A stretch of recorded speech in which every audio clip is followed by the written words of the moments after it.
বন্ধুরা, কলকাতার আরজিকর কাণ্ড নিয়ে এমন কিছু ভিডিও এবং তথ্য সামনে এসেছে যেগুলি জানার পর সিবিআই পর্যন্ত চমকে উঠেছে।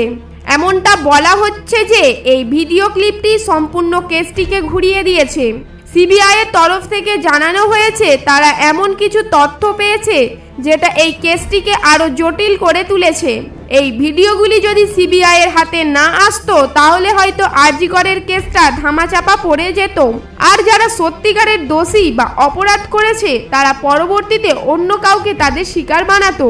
কলকাতার আরজিকর কাণ্ড নিয়ে যে নতুন ভিডিওটি পাওয়া গিয়েছে এটা দেখে সিবিআই এর তদন্তকারী কর্মচারীরা ছাড়াও প্রত্যেকেই হতবাক হয়েছে। একই সাথে কলকাতা পুলিশ ডিপার্টমেন্টও হতবাক হয়েছে। এমনটা মনে করা হচ্ছে কোনো উচ্চ পদস্থ পুলিশ আধিকারিক এই কেসটির সঙ্গে জড়িত আছে। যতদিন এগোচ্ছে ততই যেন এই কেসটা জটিল হয়ে উঠছে। বন্ধুরা, যারা ধর্ষণ এবং খুনের অপরাধের সঙ্গে যুক্ত রয়েছে তাদের যেন ফাঁসি হয় এবং যথাযথ শাস্তি হয়, তার জন্য এই ভিডিওটিকে লাইক করে নিচে কমেন্টে আপনার মতামতটি জানিয়ে যান। সিবিআই তাদের ফাইনাল সিদ্ধান্তে পৌঁছানোর আগেই তাদের সামনে নতুন নতুন তথ্য উঠে আসছে, নতুন নতুন ভিডিও পাওয়া যাচ্ছে, যার ফলে সিবিআই এখনো পর্যন্ত পাকাপোক্ত কোনো সিদ্ধান্ত নিতে পারছে না। এতদিন পর্যন্ত সঞ্জয় রায়কে মহিলা ডাক্তারের ধর্ষণ ও খুনের অভিযোগে প্রধান আসামি মনে করা হচ্ছিল। তবে সিবিআই এর হাতে এখন পর্যন্ত যে তথ্যগুলি পড়েছে সেটি কেসটিকে অন্যদিকে ঘুরিয়ে দিয়েছে। বলা হচ্ছে মহিলা ডাক্তারকে ধর্ষণ এবং খুন করে অনেক তথ্য লুপাট করা হয়েছে। সমগ্র কেসটিকে ঘোরানোর চেষ্টা করা হয়েছে। মনে করা হচ্ছে এই মহিলা ডাক্তারকে হত্যা করার পিছনে অন্য কোনো কারণও ছিল। এখনো পর্যন্ত সিবিআই কয়েকজনের পলিগ্রাফ টেস্ট করেছে। পলিগ্রাফ টেস্ট করার সময় অনেকগুলি নতুন রহস্যের খোলাসা হয়েছে। এই সকল তথ্যগুলি ভালো করে পর্যবেক্ষণ করার পর এমনটাই ধারণা করা হচ্ছে যে এই ঘটনাতে সঞ্জয় রায়ের পাশাপাশি আরজিকর মেডিকেল কলেজের প্রিন্সিপাল মুখ্য দোষী। সন্দীপ ঘোষ এতটাই নির্দয় মনের মানুষ যে সে নিজের বউয়ের ওপর অত্যাচার করতে দ্বিধাবোধ করে না। যে মানুষটা নিজের ঘরের লোকের হলো না তাহলে সে বাইরের লোকের সঙ্গে কতটা সুলভ আচরণ করবে। মিডিয়া রিপোর্ট অনুসারে জানতে পারা যায় যখন তার প্রতিবেশীদের কাছে তার বিষয়ে জিজ্ঞাসাবাদ করা হয় তখন জানা যায় আরজিকর মেডিকেল কলেজের প্রিন্সিপাল সন্দীপ ঘোষ বউয়ের যখন অপারেশন হয়েছিল তখন রাগের মাথায় তার পেটে নাকি লাথি মেরে দিয়েছিল, যার ফলে তার পেটের সেলাই কেটে যায় এবং ব্লিডিং হতে শুরু করে। তারপরেও এই নিষ্ঠুর মানুষটি নিজের বউকে হসপিটালে অ্যাডমিট করেনি। তার নিজের বউ মেঝেতে পড়ে ছটকাতে শুরু করে, কিন্তু এই সন্দীপ ঘোষ একবারের জন্যও দয়া দেখায়নি। সত্যি কথা বলতে এই সন্দীপ ঘোষ যদি ভালো মনের মানুষ হতো তাহলে নিজের বউয়ের ওপর অন্ততপক্ষে এমন অত্যাচার করতো না। তবে তার প্রতিবেশীদের মন্তব্য সে নাকি সর্বদা মুখ গোমড়া করে থাকতো, কারোর সঙ্গে মিশতো না, ভালো করে কথাও বলতো না। আরজিকর মেডিকেল হসপিটালে মহিলা ডক্টরকে নির্মমভাবে ধর্ষণ ও খুন করা হয়েছে। এর প্রতিবাদে গোটা ভারতবাসী এবং ভারতের বেশ কয়েকটি পার্শ্ববর্তী দেশ এছাড়াও কিছু ফরেন কান্ট্রিতেও প্রতিবাদ মিছিল করা হচ্ছে। এমনটা বলা হচ্ছে সন্দীপ ঘোষ হসপিটালের বাইরে থেকে মেয়ে নিয়ে আসতো, এমনকি তার বন্ধুদেরকেও মেয়ে নিয়ে আসার দিক থেকে ছাড় দিয়ে রেখেছিল। নিজে তো খারাপ ছিলই, তার সঙ্গে নিজের বন্ধুদেরকেও খারাপ পথে ঠেলে দিচ্ছিল। এই সকল তথ্যগুলি শোনার পর এটা উপলব্ধি করা যায় যে ওই হসপিটালের মধ্যে একটা র্যাকেট চলতো।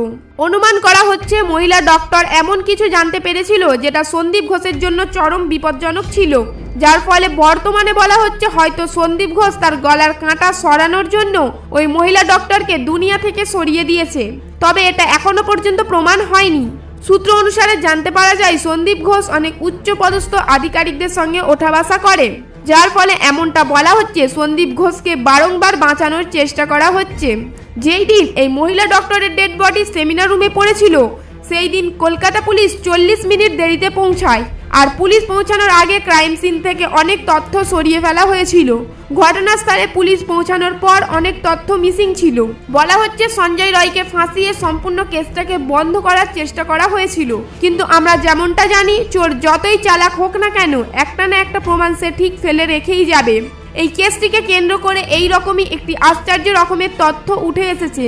সঠিক সময়ে এই ঘটনার তদন্তের ভার সিবিআই এর হাতে তুলে দেওয়া হয়, তা না হলে এই মহিলা ডাক্তার কখনো ন্যায় বিচার পেত না।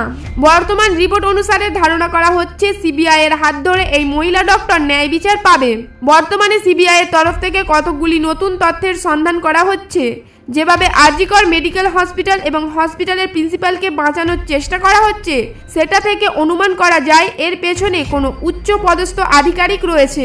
তবে সিবিআই তদন্তকারীরা তাদের যথাসাধ্য মতো আপ্রাণ চেষ্টা করছে, দিনরাত এক করে তদন্ত চালাচ্ছে। বর্তমানে সিবিআই এর হাতে আরও একটি ভিডিও পড়েছে, আর এই ভিডিওর সাহায্যে সিবিআই অনেক গোপন তথ্যের খোলাসা করেছে।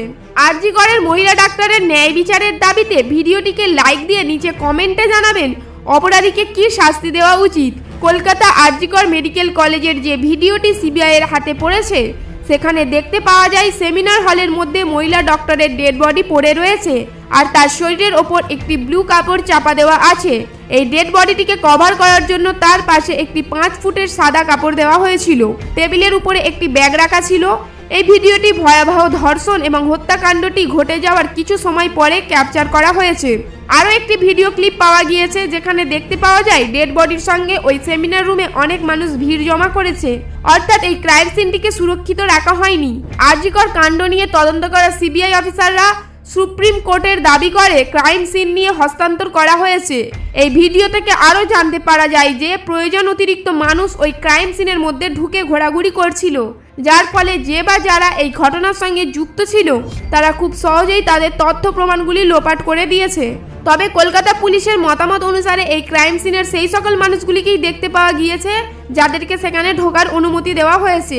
এর আগে আরও একটি ভিডিও প্রকাশ করা হয়েছিল, যেটা দেখার পর পশ্চিমবঙ্গ সরকার এবং কলকাতা পুলিশের কাজকর্মের প্রতি প্রশ্ন করা হয়।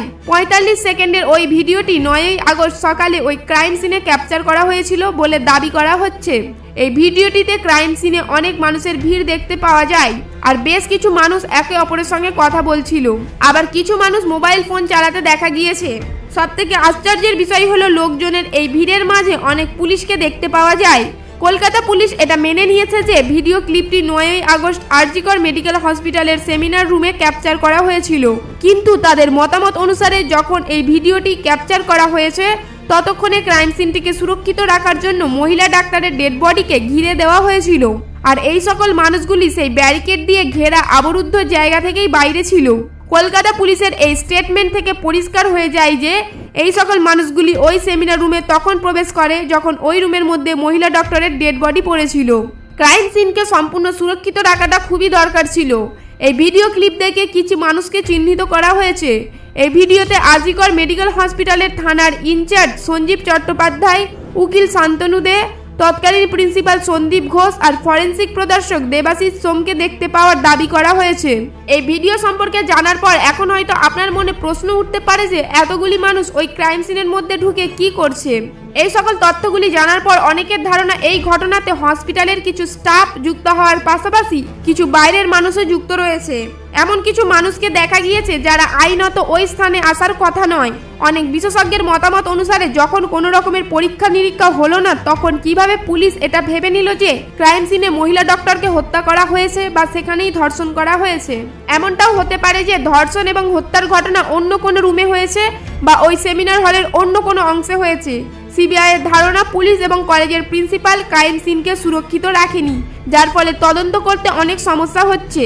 সিবিআই এটাও জানিয়েছে যে ঘটনার দিন রাতে সঞ্জয় রায় যে বাইক নিয়ে আরজিকর হসপিটালে গিয়েছিল সেটা অন্য কারোর বাইক নয়, বরং কোনো এক কলকাতা পুলিশের বাইক।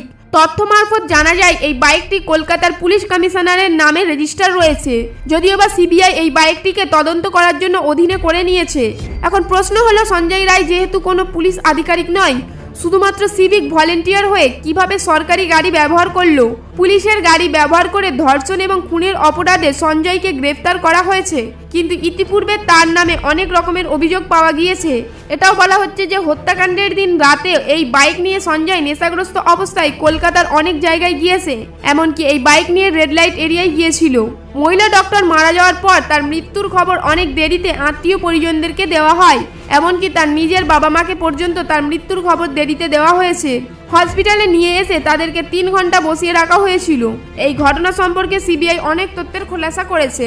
এর পরবর্তী ভিডিওতে পলিগ্রাফ টেস্ট নিয়ে একটি আশ্চর্য রকমের তথ্য দেব, তাই সাবস্ক্রাইব করে আমাদের পাশে থাকবেন। আর মহিলা ডাক্তারকে ধর্ষণ এবং খুনের অপরাধে অপরাধীদের ফাঁসির শাস্তির দাবিতে ভিডিওটিকে লাইক দিয়ে আত্মীয় পরিজন এবং কাছের মানুষকে সুরক্ষিত রাখার জন্য এই তথ্যপূর্ণ ভিডিওটি শেয়ার করে দেবেন।